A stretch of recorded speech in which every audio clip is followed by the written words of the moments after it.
कि ज्ञानवापी मस्जिद अहाते का एएसआई सर्वे होगा और तमाम रद्द-ए-अमल लगातार सामने आ रहे हैं।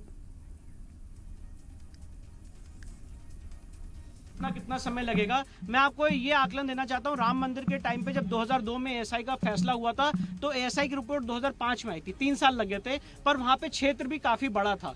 तो मुझे ऐसा अनुमान है, ये सिर्फ मेरा अनुमान है कि 3 से 6 महीने के अंदर ये सर्वे की एक्सरसाइज कंप्लीट होगी। किस तरह का सर्वे कराया जाएगा? ये आर्कियोलॉजिकल सर्वे ऑफ इंडिया द्वारा साइंटिफिक सर्वेक्षण होगा, जिसकी permission order 26 rule 10A of CPC में है। आखिरी सवाल, कैविएट इसमें दाखिल करेंगे आप? बिल्कुल कैविएट दाखिल करेंगे। अगर मुस्लिम पक्ष इसके खिलाफ हाई कोर्ट या सुप्रीम कोर्ट जाता है तो हम भी कोर्ट के सामने अपनी बात रखेंगे। विष्णु सर, इंग्लिश में बोल दीजिए। Sir, what is the order? पढ़ा जा रहा है, कह रहे हैं वहाँ पे जो लोग हैं। जी, तो जो मुझे इन्फॉर्मेशन मिली है वो ये है कि जो मेरी एप्लीकेशन है, एप्लीकेशन नंबर 327, वो एप्लीकेशन अलाउ हो चुकी है और कोर्ट ने एएसआई सर्वेक्षण का ऑर्डर कर दिया है।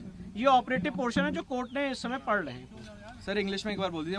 What is the order that's been passed by, in fact, the Hindu side by the Varanasi court? See, the Honorable District Court Varanasi has allowed the ASI survey in the premises in question in settlement plot number 9130.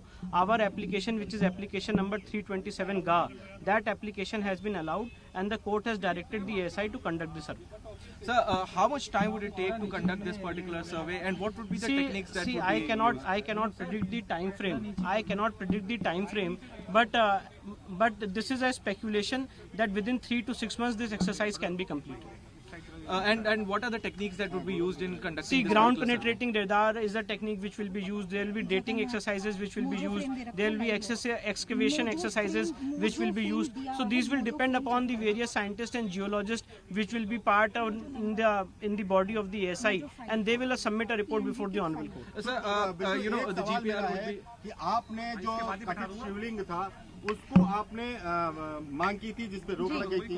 उसके बाद आपने ये scientific सर्वे की मांग पूरे परिसर की है। जी, आखिर परिसर की पूरी मांग करने का क्या आपका उद्देश्य? देखिए परिसर की पूरी मांग करने का उद्देश्य ये है कि हमारा ये कहना है, हमारा ये केस है कि जगह को औरंगजेब ने नहीं बनवाया है। ये पहले से एक प्री एग्जिस्टिंग हिंदू मंदिर का स्ट्रक्चर था जिसको एक मॉस्क का रूप देने की कोशिश की गई है, उसको कन्वर्ट करने की कोशिश की गई है। तो आज एएसआई मूल रूप से यही बताएगा कोर्ट के सामने कि क्या इसको औरंगजेब के समय बनाया गया था कि ये स्ट्रक्चर और ये वेस्टर्न वॉल औरंगजेब से पहले की है। पहली बात। दूसरी बात यह है कि जो आज सेंट्रल डोम है उसके नीचे जो हिंदू मंदिर के शिखर हैं वो कितने पुराने हैं। तीसरी बात, जो हिंदू मंदिर के खंबे हैं उस स्ट्रक्चर में, वो स्ट्रक्चर में जो खंबे हैं वो कितने पुराने। व्यास जी का जो तहखाना है, यहाँ पे पूजा हो रही थी, जहाँ पे आर्टिफिशियल वॉल है, उसके पीछे क्या है। Sir, so now that the court has ordered a survey, there was an earlier order also for a survey that had been stayed by the court that the report of the survey will not come out. Do you think something similar will happen again? See, especially I don't since the Supreme Court is hearing this issue. See, that the matter which is pending and sub judice before the Honorable Supreme Court is pertaining to the shivling of this found in the Wazoo area. Today we are discussing about the area excluding the Wazoo tank.